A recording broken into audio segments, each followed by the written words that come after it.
But first, for 60 years, the Goethe Institute has been promoting German culture and language around the world. This week in our series, Globetrotting with Goethe, how artists in the African country of Cameroon are responding to the colonial past. Yaoundé, the capital of Cameroon.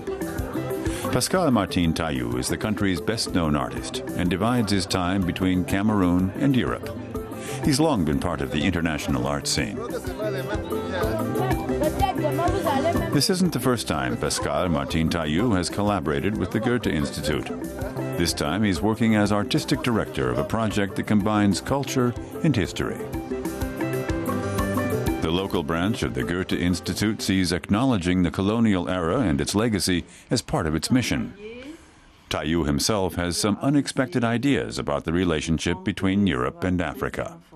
Today I'm asking myself, who is really colon? Who is really a colonialist? I don't know if it's me or is it the German people, Between 1884 and 1916, Cameroon was a German colony. Later, France and Britain took control. The country gained independence in 1960. Cameroon's history of domination and oppression has left its mark, but Tayou thinks it's important to move on. You don't just have to complain all the time. You have to find something interesting in our actual history, our modern history, our contemporary history, and try to look forward. That's just what artist Émile Youmbi is trying to do with these sculptures.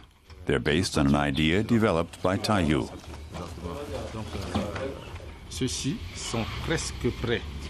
They're almost finished, Youmbi explains.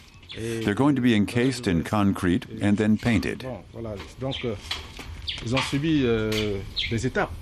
They shouldn't be too solid and heavy, he says.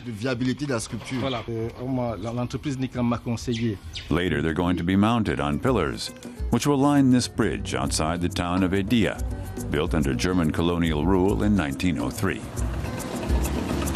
The bridge was a milestone of modernization, and today it still symbolizes the historic ties between Cameroon and Germany. And then the bridge also is a relation with our dream. What we want to do is some kind of political dream, social dream, economical dream. The bridge is a link between human beings. The colony's first railway ran across this bridge. Even today, most locals are proud of it. But progress came at a price. The construction of the bridge was very difficult. The workers were exploited, and conditions were terrible. These are all factors that the art project here on the bridge will refer to.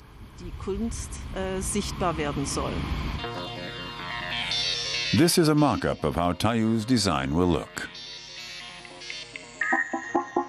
It pays tribute to both past and present. The sculptures will stand behind this fence. Tayou hopes that they will have a strong visual impact and prompt people to question traditional depictions of Africans and Europeans.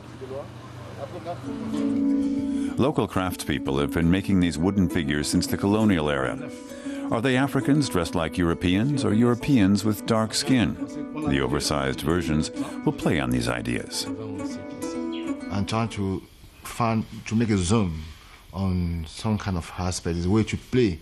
Play with those sculptures is also play with myself, It's ironic. That's it.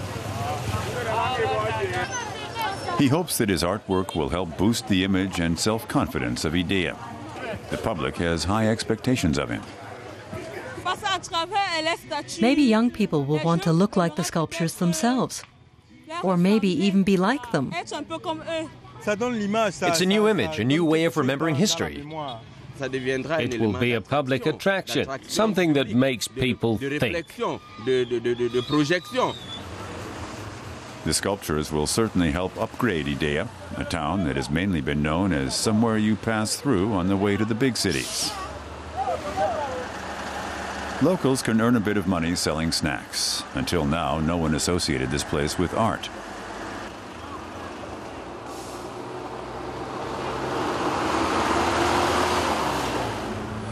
Pascale Marthine Tayou is on his way to Douala, on the other side of the bridge. There, works by other contemporary artists are on display. One of them he made himself last year.